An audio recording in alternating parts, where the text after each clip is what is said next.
For most people, a website really is just the cherry on the cake, and it's not actually something that you need in your first few batches of cake making. Everything's still going to taste great without that cherry. People are attracted to imperfections, to authenticity. And with a website, it's just another way where we can hide behind a layer of fakeness, behind professionalism, logos, fake photographs, the stock photographs. They're not you, they're not anything to do with you.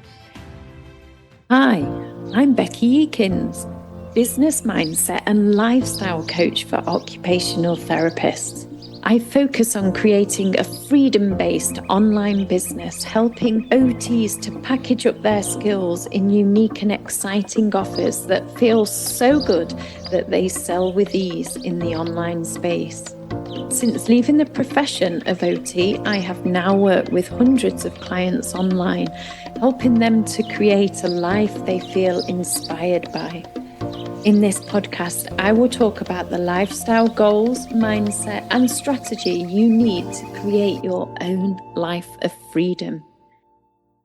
Why creating a website will actually slow your business growth. Oh my goodness, I talk about this one all the time. And that's because it's like some kind of automatic reaction that we've all got, that we decide we want a business, we decide on the business idea, then we start thinking of a business name, website, logo, and business cards. It's almost like one. And it's very out of date when you think about it. Do we really need it? I mean, business cards as well, really, how often are you going to use them? It's very, very rare. And how effective are they? I would argue that they're almost entirely ineffective, apart from occasional times when they might come in handy. But very often they are just a waste of time. They'll go in a wallet and people won't use them. And it's much better to get people on social media there and then when you're actually networking. So talking about websites in this podcast, and it's so tempting to think that creating a website will be easy, especially, and this is one thing I hear commonly, oh, but I've got somebody who's going to do it for free for me. So that really does seem like a no-brainer. Of course you want to use that skill. Why wouldn't you? But you forget that the hardest thing about a website is not actually making it. Well, I mean, I guess if you don't have the skills to make it, that would be quite a challenge. But it's actually the words that you are going to use. And at this stage of the business, if you're trying to create a website at the start of your business, which is mostly the time when people think they need to create it, they're only guessing. Like, they have no idea what the business is. They've got a rough plan. And so the words they're putting on the website are purely guesswork. They're just an educated guess based on a dream that you've got, a plan.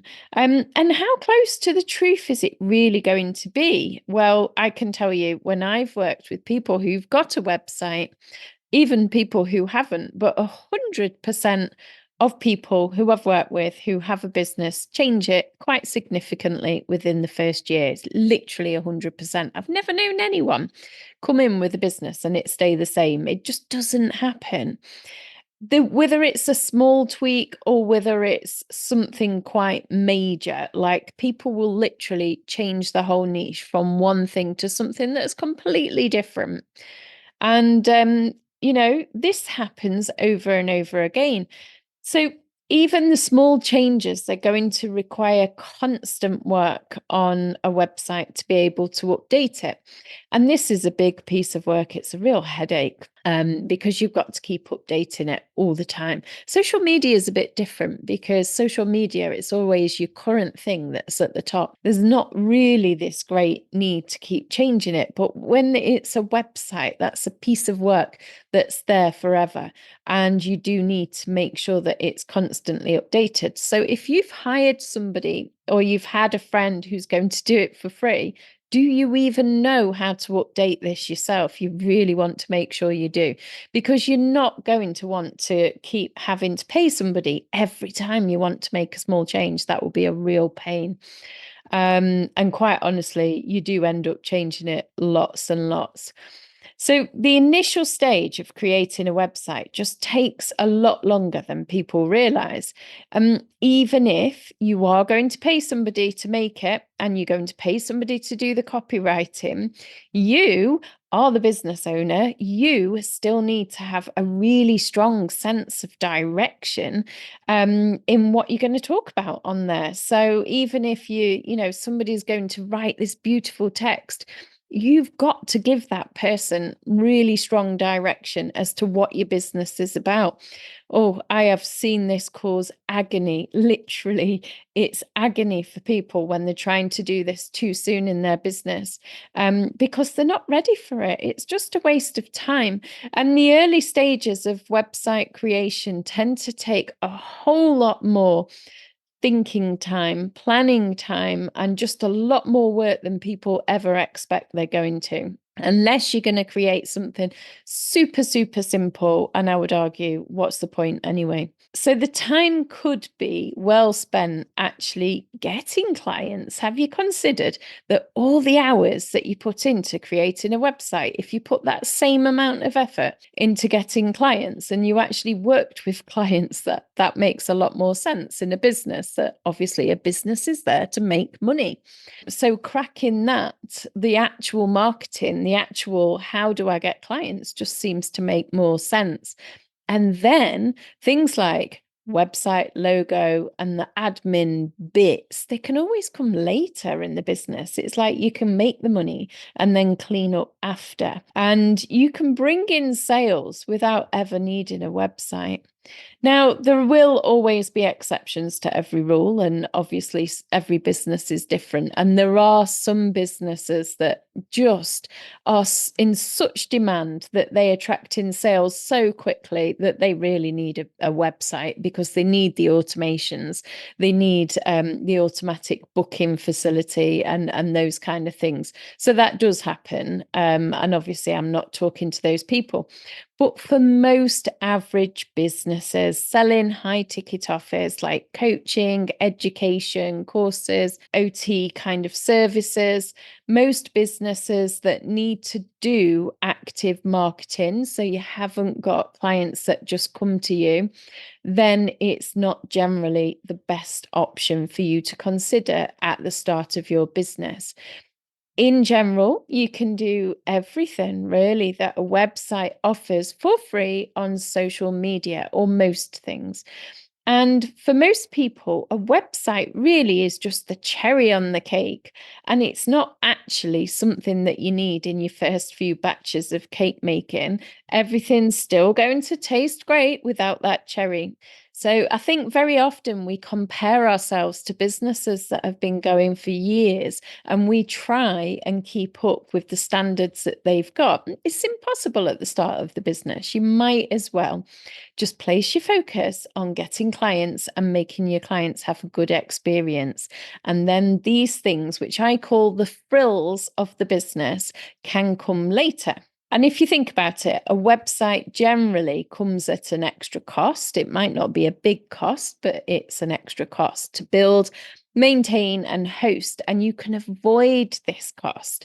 So why not? Because keeping overheads low is important to make an actual profit. I recorded a mindset meditation, one that you can do overnight. Very powerful in terms of helping you create the confidence, the self-belief, and deal with any money mindset issues. I use these kind of overnight meditations all the time. I found them incredibly powerful. So I've created a very special one, and I'm giving it for free to all of my podcast listeners. You can download it on the show notes. Now, the other thing to consider if you don't know what direction your business is going is that you may decide you want to host courses, in which case a platform, well, I use Kajabi.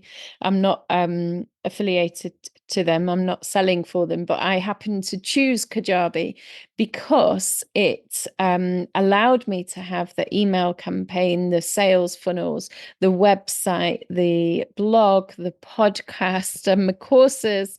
I think I've said website, and it has so much functionality, which means that I didn't need different services to speak to different services. And when you've got a problem, if I ever did, which I haven't, but if I ever did, it's easy because I could just go to Kajabi. So it just seemed to make sense. Whereas when people rush into buying all different things, very often at a time in your business when you don't have the finances, you may be choosing cheaper options to actually what you would want long term. So I would suggest for that reason, it's not a good idea. Now, there are obviously some advantages to having a website. People can find you away from social media, but you do need to weigh up as to whether the number of people doing this is going to make that worthwhile. Social media has such a big presence, and with so many different platforms to choose from, there does seem to be something to capture most audiences. Another issue when you're selling a service-based product, especially when it's high ticket, is that we are actually selling ourselves. And this is easier done through networking and building human connection. And this in social media is actually the human connection is built, the networking through DMs, through messages.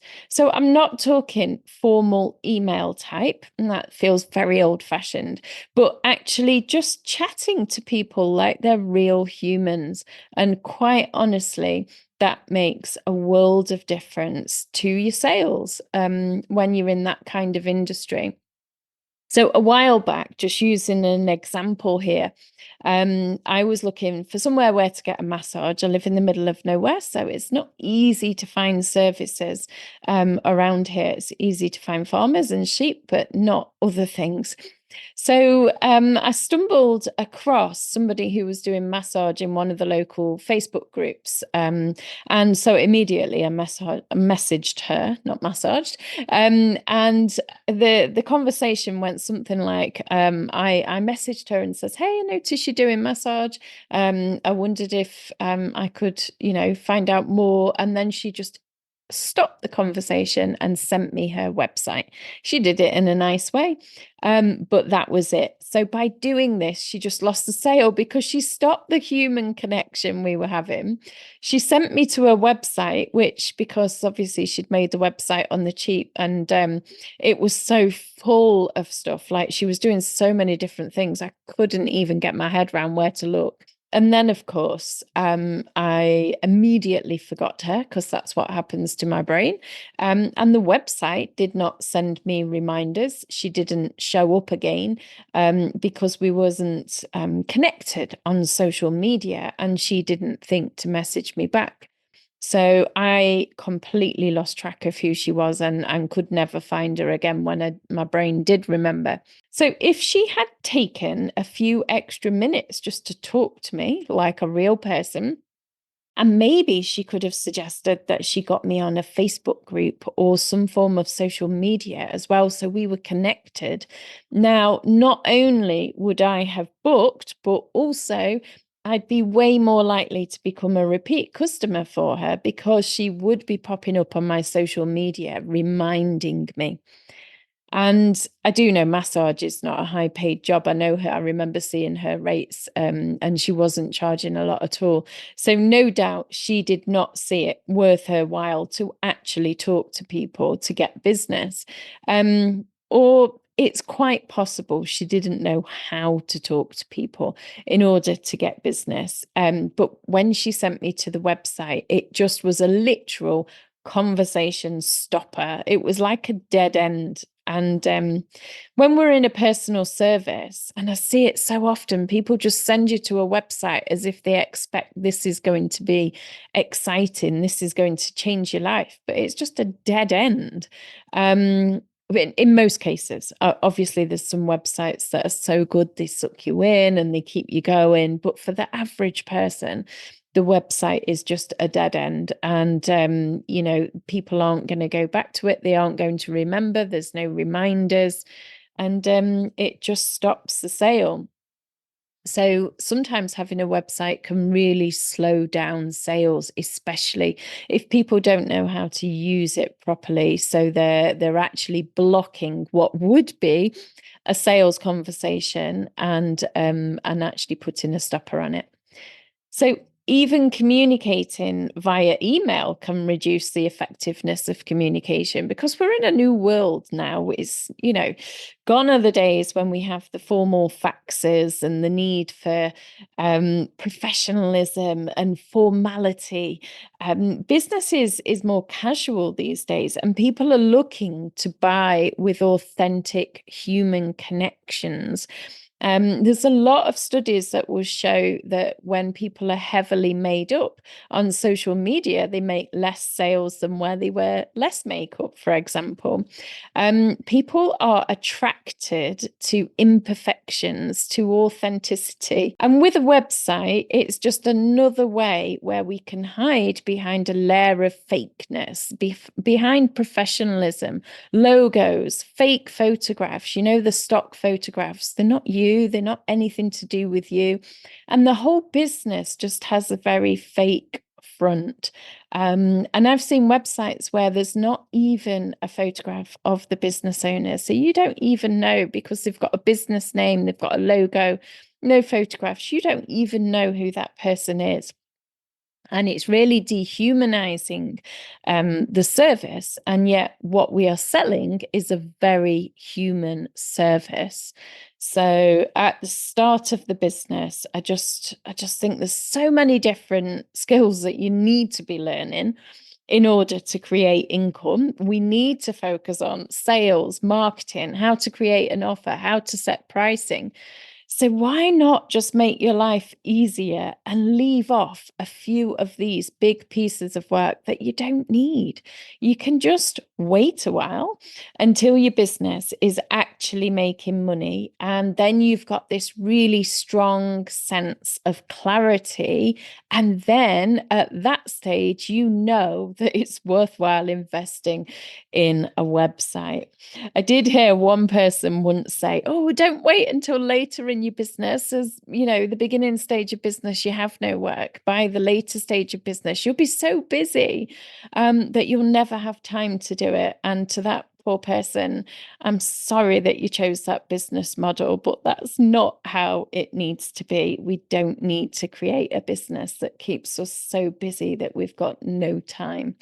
So I don't see that being an excuse either for needing to create a website. Hope you enjoyed that one. If you are an OT with 3 to 10 hours per week spare, then the OT Yourself to Freedom membership is best for you.